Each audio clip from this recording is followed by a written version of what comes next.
Bueno, hermanos, como se dieron cuenta, este salmo fue compuesto por Asaf, ¿sí? Y básicamente responde una incógnita, podría decir, un poco existencialista. ¿Vale la pena ser limpio de manos en medio de un mundo donde parece que conviene más darle rienda suelta a nuestros deseos y vivir para nosotros mismos? Esa es la pregunta que está tras este capítulo. ¿Vale la pena? Este es quizás el capítulo más explícito de toda la Biblia en donde se cuestiona la bondad de Dios. Bueno, de todas maneras, podemos recordar, por ejemplo, el libro de Job. Job cuestionó la soberanía de Dios y en esa oportunidad el salmista está cuestionando la bondad de Dios.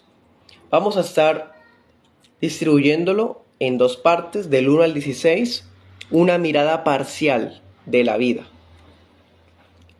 Y el segundo punto, vamos a ver desde el 17 hasta el 28, la vista panorámica de las cosas. Y concluiremos con algunas aplicaciones. Bueno, comencemos. Primer punto, una mirada parcial de la vida. Comienza el Salmo diciendo: ciertamente es bueno Dios para con Israel. Dios es bueno con su pueblo. Este es el encabezado perfecto para este capítulo. Él va a cuestionar, o mejor dicho, pasó una experiencia que lo llevó a cuestionar la bondad de Dios. ¿Sí? Pero él coloca esto encabezado como una conclusión a la que llegó cuando escribió este capítulo. Es como si Asaf estuviese viéndose a sí mismo de manera aislada. Él no está pensando en él como pueblo de Dios, sino está pensando en él como individuo. A veces nos pasa así, hermanos, pensamos de manera egoísta y es lo que está pasando con este salmista en esta oportunidad.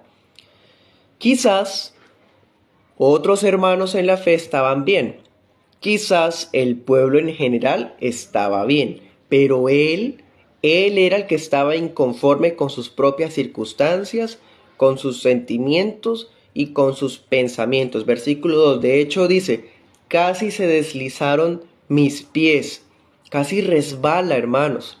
¿Por qué? Versículo 3, porque tuvo envidia cuando vio que los arrogantes y que los impíos sí estaban prosperando mientras él no. Entonces, cuando él empieza a compararse con el hombre, y no con cualquier hombre, sino con los impíos, empieza a rebajar su propio estándar como hijo de Dios. Peor aún, su estándar se vuelve algo terrenal, como comparando quién tiene más que el otro. Versículo 4. Asaf echa un vistazo a la condición de ellos. Obviamente es un vistazo parcializado por su episodio de ignorancia, su episodio de carnalidad, algo que surge de todos nosotros en algún momento, hermanos. Él ve que los impíos no tienen congoja. Dice en la pesita: no tienen cuándo morir, aunque su necedad es mucha. Los ve saludables, vigorosos. Versículo 5. Ellos no andan pensando en la vida después de la muerte, no se les ve pasando por trabajos ni azotes como los demás hombres. Versículo 6. Por el contrario, llevan la soberbia como una corona, y la petulancia es el vestido que los cubre. Versículo 7. Están corpulentos y logran con creces los antojos de su corazón. También dice la pechita: su iniquidad brota como la grasa, y se han conducido conforme al propósito de su corazón. Versículo 8. Se mofan, maquinan violencia, son altaneros, dice en la Nueva Biblia de las Américas, hablan desde su encumbrada posición. Versos 9 y 11, incluso hablan contra el cielo. Le dan rienda suelta a la lengua y con la lengua pasean el mundo entero. Versículo 10. Si bien Dios va a restaurar a su pueblo, versículo 12, los impíos se les ve que tienen riquezas y no tienen aflicciones. Eso es, hermanos, la queja que sale del corazón de Asaf, dice en la Biblia de las Américas. Los veo siempre desahogados. Impresionante. ¿Quién no hemos pensado así en algún momento de nuestro peregrinaje? Cuando comparamos quizás amigos o compañeros que alcanzaron el éxito profesional en la profesión que nosotros mismos escogimos, siendo impíos y blasfemos, mientras nosotros habiéndonos dedicado a una vida de piedad, ellos prosperar y nosotros no. Quizás endeudados, con escasez, traicionados, enfermos, solitarios, lo que sea. Mientras tanto, los impíos están gordos, felices. Entonces, esto es el cuestionamiento que surge del corazón de Asaf, una persona como usted y como yo. Versículo 13.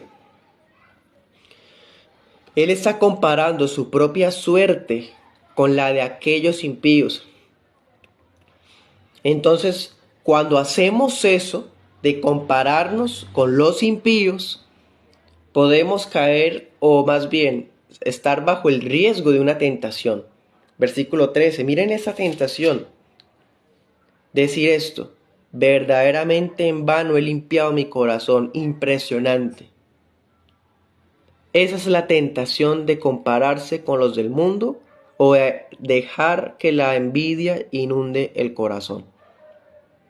Casi llega a la conclusión Asaf de que la pretendida pureza que él quería alcanzar era vana. Imagínense. Versículo 14, es más, él está pensando que ser piadoso solo le trae azotes. Mis compañeros pueden hacer lo que les da la gana, tener noviecitos y noviecitas, viajar rico, pasarlo bien, mientras yo tengo que estar cohibido porque estoy en una iglesia local que me supervisa, o tengo que estar cohibido de lo que publico porque me supervisa, tengo que estar cohibido que hablo porque entonces van a hablar mal de mí como cristiano, tengo que estar cohibido de cómo crío a mis hijos, de cómo visto, de todo, porque entonces, y yo no veo que los impíos estén cohibidos. Pobrecito yo. Impresionante, hermano. Versículo 14, está viendo su piedad como azotes. Y una queja similar a esta ya había sido elevada, o más bien sería elevada más adelante, por los sacerdotes del tiempo de Malaquías. Miremoslo, Malaquías 3:13. Malaquías 3:13.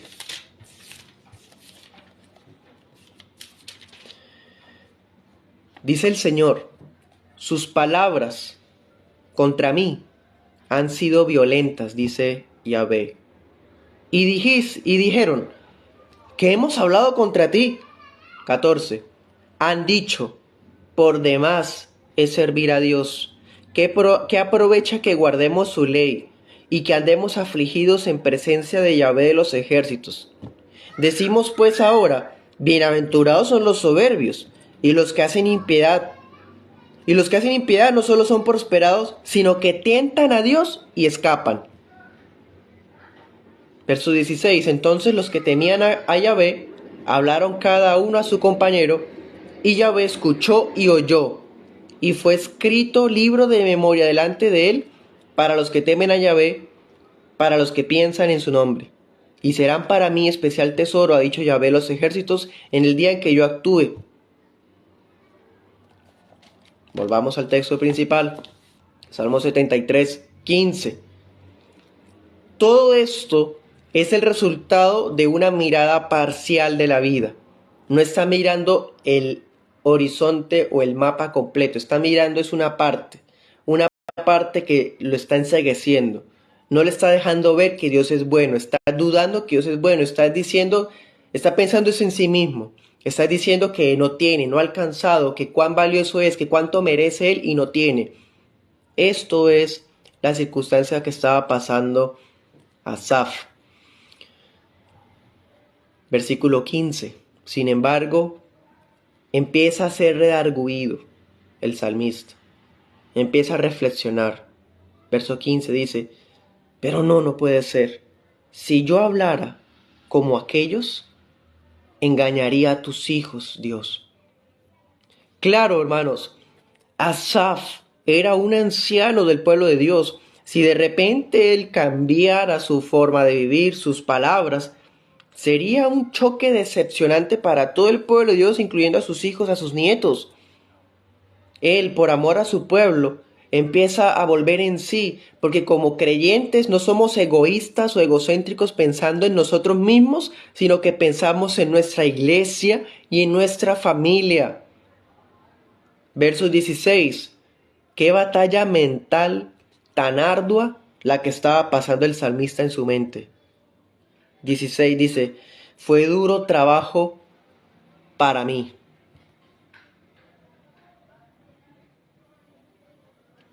Bueno, vamos al punto 2. La vista panorámica de las cosas.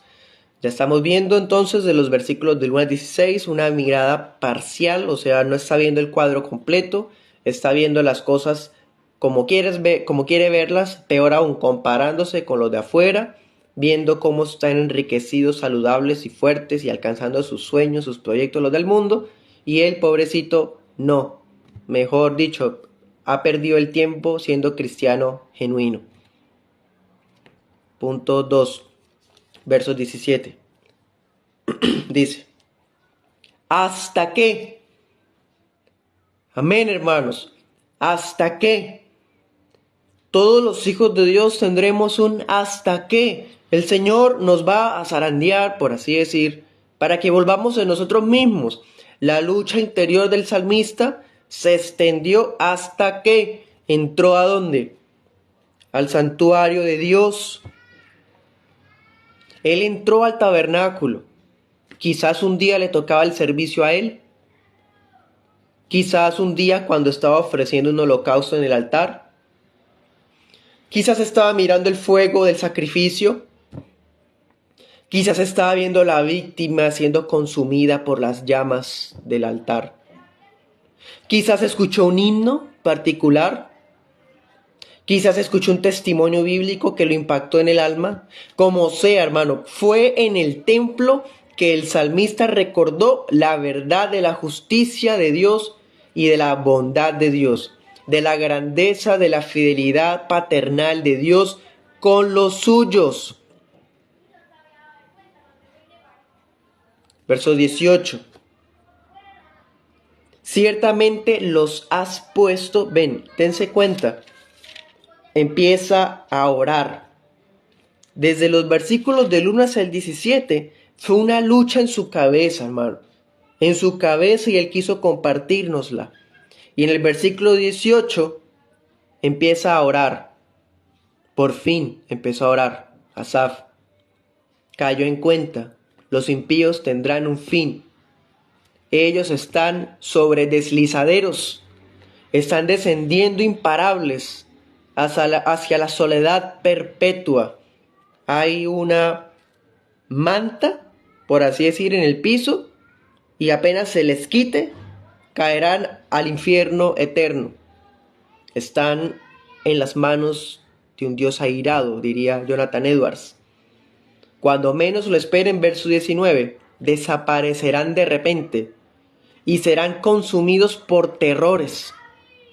Verso 20, pues un día el Señor despertará para traer a juicio a las naciones, y toda apariencia y toda prosperidad será menospreciada delante de él.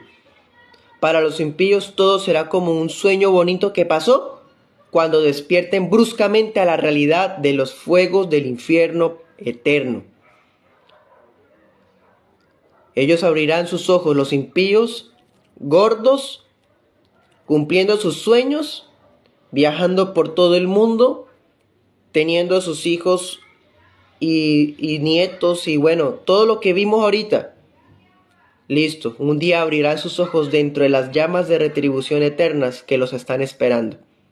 Asaf había olvidado eso. Versículo 21. Cuando por fin volvió en sí, no tuvo de otra que lamentarse por haber dado cabida a pensamientos tan torpes. Versículo 21 dice: amargura y punzadas en el corazón le resultaron de toda esta reflexión. Es como si dijera: cuán ignorante era yo, no entendía, era como un animal delante de ti. Él recuerda la justicia de Dios, y cuando recordó la justicia de Dios, su mirada panorámica ahí sí se aclaró. Ya no está viendo parcial, ya está viendo completo el cuadro. Ya no se está dejando llevar por la alta autoestima que tiene.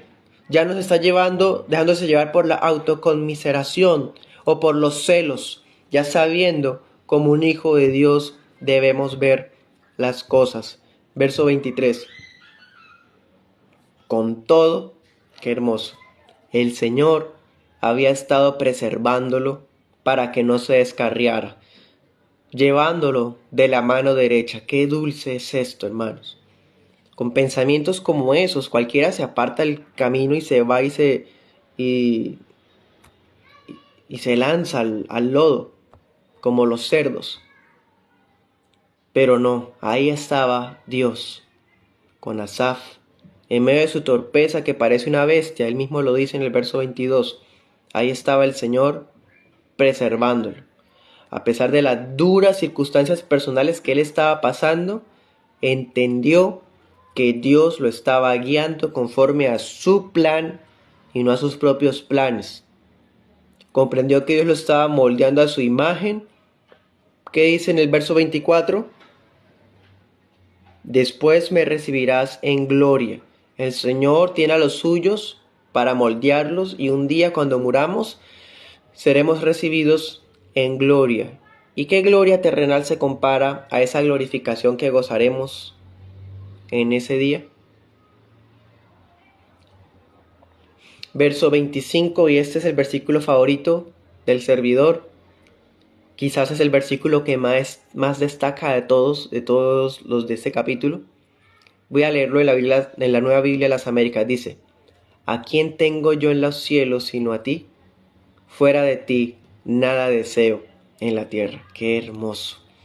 Por fin entendió que en nada ni nadie más debía colocar su mirada, sino solo en aquel que debía satisfacerlo en vida y muerte, en el cielo y en la tierra. Nada más, nadie más. Verso 26. Si bien su cuerpo o sus emociones puedan desfallecer, es hijo de Dios, y mientras los otros mueren, y es más, mueren y ni sienten nada cuando mueren. Parece que mueren en paz, que en paz descanse, dirían. Y a veces quizás un hijo de Dios muere en medio del dolor. Pues aunque mi carne o mi corazón desfallezca, la roca de mi corazón y mi porción en esta vida será Dios para siempre. Verso 26. Verso 27. En cambio, los que se alejan de Él perecerán. Mejor dicho, verso 27, tú los destruirás. Verso 28, y con eso termina el capítulo.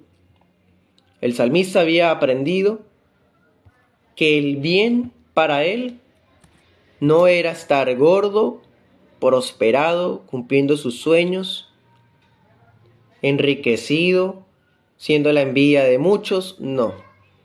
Él aprendió que el bien para él es acercarse a Dios y colocar en Él su esperanza y su refugio, dedicando su vida no a cumplir sus sueños, sino a contarle a todo el mundo de sus maravillas. ¿Esos son sus planes, hermano?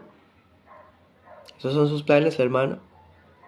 ¿O está pensando como lo del mundo? ¿Tiene sueños iguales que los del mundo? ¿Se compara usted, hermana, con los del mundo? ¿Se compara usted, hermano, con los del mundo? Mantener un corazón limpio nunca será cosa vana. Más bien es una bienaventuranza. Mateo 5:8, bienaventurados los de limpio corazón, porque ellos verán a Dios. Si bien, hermanos, muchas veces pasa que la iglesia de Dios es la que más sufre. Claro, porque la palabra dice que el juicio comienza en mi casa, en la casa de Dios, pues. La vara disciplina de Dios es usada solo en los miembros de su casa. lo cual no es una señal de desaprobación, sino de amor paternal, porque Dios al que ama disciplina. Y si fuéramos juzgados con los del mundo, pereceríamos, pero no somos juzgados con los del mundo. Corintios 11:32. La bondad paternal de Dios se ha revelado plenamente en Cristo y nos ha prometido sostenernos aun cuando somos infieles. Aun cuando renegamos de sus buenos propósitos, Él está ahí, llevándonos de la mano derecha, como un papá que no quiere que sus hijos se caigan. Acordémonos, hermanos, Proverbios 24:1.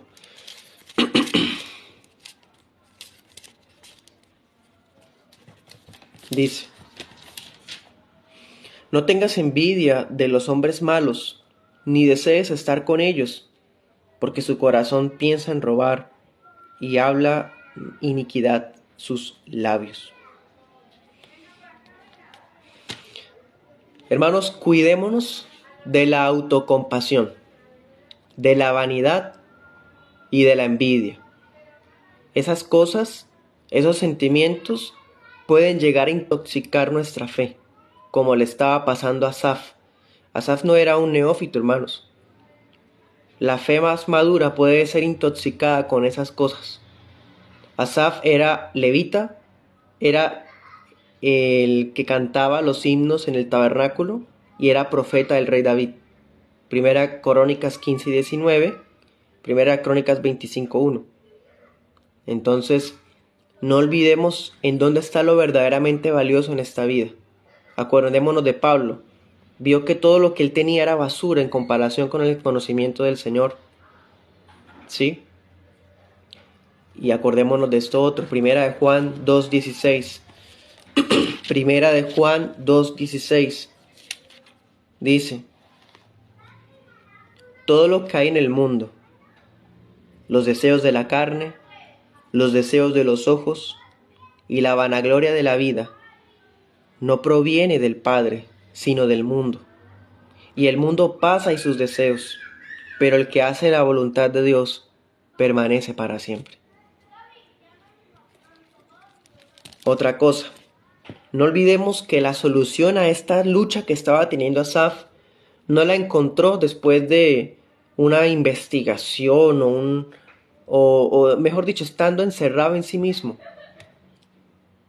Todo lo contrario, su meditación, su reflexión individual lo llevó a pensamientos deprimentes, a pensamientos carnales, hasta que una luz proveniente del templo de Dios le hizo venir a la mente lo que él necesitaba. Dios abre los ojos, hermanos, y responde la oración de los que claman. ¿Sí? Cito las palabras de Sproul. La presencia de Dios es la solución definitiva al problema de la prosperidad de los impíos. Cierro comillas. Ahora, aplicándolo a Cristo, hermanos, este capítulo, los impíos de este salmo éramos ustedes y yo, yendo cada uno como objetos de la ira de Dios apresuradamente hacia el infierno, por ese resbaladero, hasta que uno vino por nosotros, tomó el peso eterno de la ira de Dios y ya no clama para que seamos destruidos, sino dijo: Padre, perdónalos. Toda la venganza de Dios recayó sobre Cristo y ahora, en vez de traernos ese juicio eterno, llueve sobre nosotros gracia y vida. Gracia y vida, vida en abundancia y gracia y sobre gracia y sobre gracia. Todo eso es en Cristo Jesús, hermanos. Amén. Qué mejor don es esto que cualquier otra cosa, o sea, no hay comparación. Enriquézcanse los del mundo, disfruten sus segundos de gloria. Un día abrirán sus ojos y todo será un sueño que será olvidado para siempre. En cambio nosotros, hermanos, si hacemos la voluntad de Dios, permaneceremos para siempre. Amén.